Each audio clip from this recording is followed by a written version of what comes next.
Hey everybody, Marguerite from the DIY Duo, and John has asked me to make him oatmeal cookies. So I went to my favorite chef, Emeril, and picked up a recipe, and I am going to make that with you today. So let me put on my glasses and tell you everything that you need for it. So we need a cup of chopped walnuts toasted, which I've already done. We needed 1.5 cups of raisins, but John didn't want too many raisins, so I just halved it. And that's the raisins. We needed 1/4 teaspoon of nutmeg, 1/4 teaspoon of allspice, 1/2 teaspoon of cinnamon, 1/2 teaspoon of salt, which is all in here, as well as 1/2 teaspoon of baking powder. That goes with a cup and a half of all-purpose flour, which I've put in here, and they all need to be combined, so everything is going to go in here now.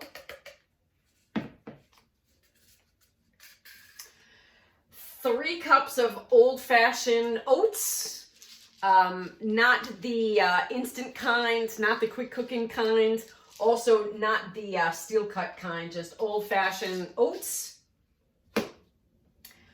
1 teaspoon of vanilla extract, which I've got right over here, which I'll be putting in shortly. 2 cups of light brown sugar, which I put a little less. So I would say that this is about 1.5 cups, somewhere between 1.5 cups and 1 3/4 cups, because I just felt 2 cups was a lot of sugar. We've got 2 eggs right here. And we needed 2 sticks, which is a cup of butter, and then we needed some vegetable shortening for the pan, but I didn't want to do vegetable shortening, so I decided to go with some coconut oil. And now it's time to assemble everything. Okay, so step 1 is going to be just to combine the flour and the spices and the oats together. Pretty simple. I'm going to combine this and then put it aside. Okay, well, I have our flour and oats mixture set aside. Now we're going to start to combine and create the sort of wet mixture. So in go the 2 sticks of butter along with the sugar. And I'm going to start off slowly before I cover the whole place in sugar.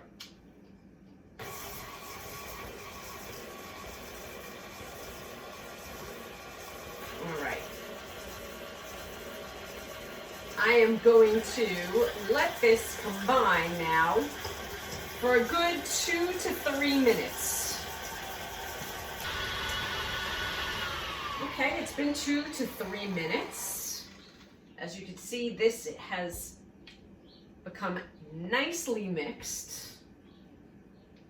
I'm gonna get everything back into the bowl before I add the next set of ingredients, which will be the 2 eggs and the vanilla. And I'm going to put them in before I turn the mixer back on.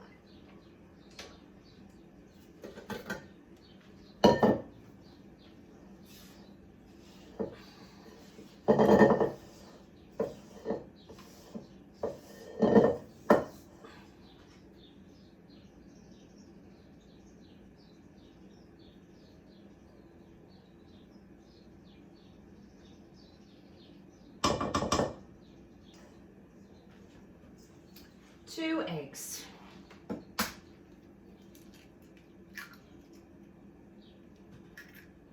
One.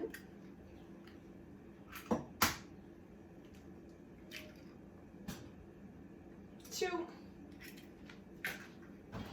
Time to quickly wash my hands before I touch anything else.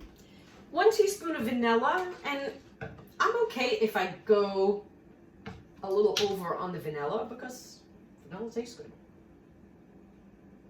So I'm not that concerned that I go over a little bit. Okay.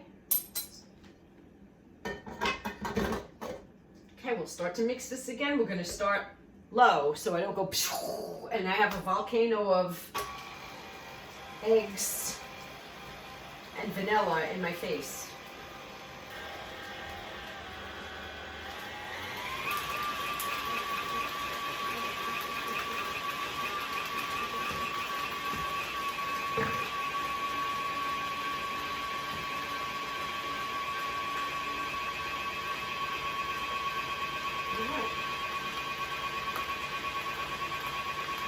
We want to make sure this is thoroughly combined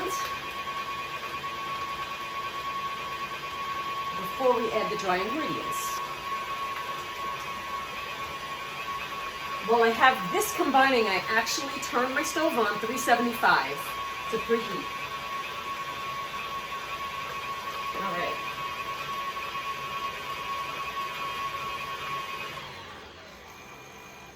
Wonderful. This looks thoroughly combined.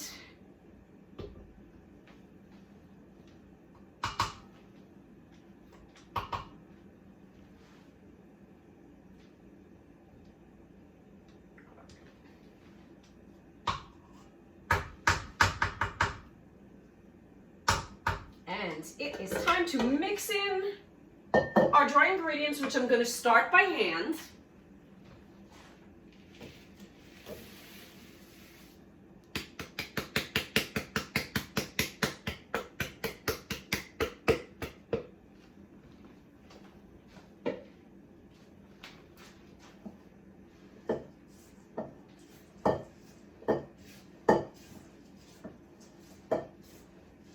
And again, the reason why I start by hand is because if I put this back in, especially filled to here, now I'm gonna have a volcano of flour and oats erupt in my face.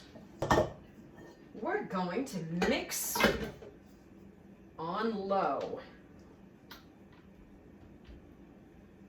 Lock this back in.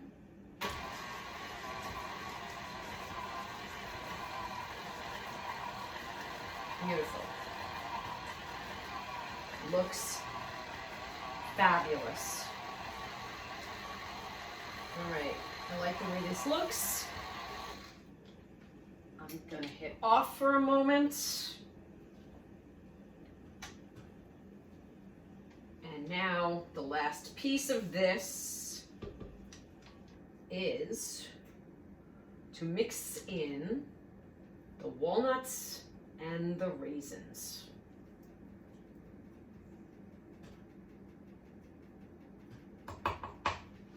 So let me take this off for a moment. Roll this down. Hey, we want every bit of this cookie goodness.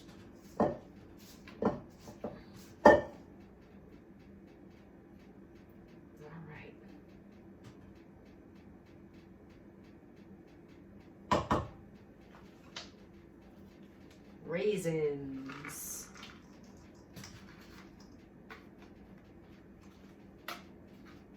And walnuts.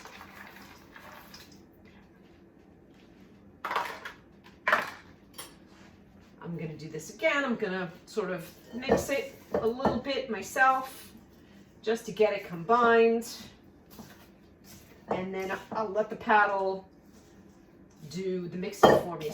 All right, let's put this back on and we're going to mix again, very low, just a stir to make sure that everything is combined. And then we're ready to drop these cookies onto the sheet pan. Beautiful. Pretty much done. All right, I'm gonna unplug this. We don't need it plugged in anymore. I'm gonna make sure everything comes back into the bowl. Don't want to lose any of it. So the interesting thing about Emeril's recipe is that it calls for making these really big cookies and dropping them by the quarter cup full on the sheet pan.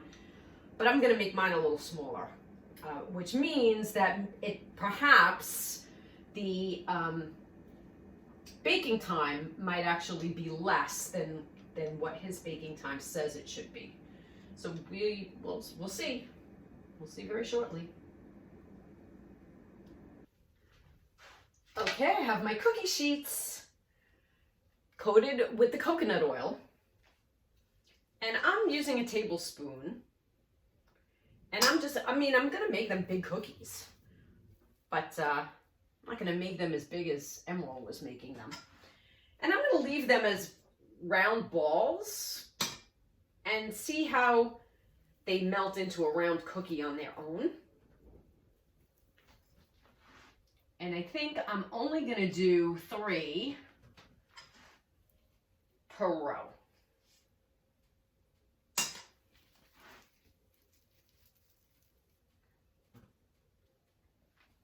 I probably have almost 2 pans left in this bowl to do.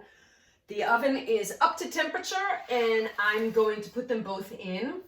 Emeril's recipe says 20 to 22 minutes, but because I've made mine much smaller, I'm gonna check in about 10 minutes.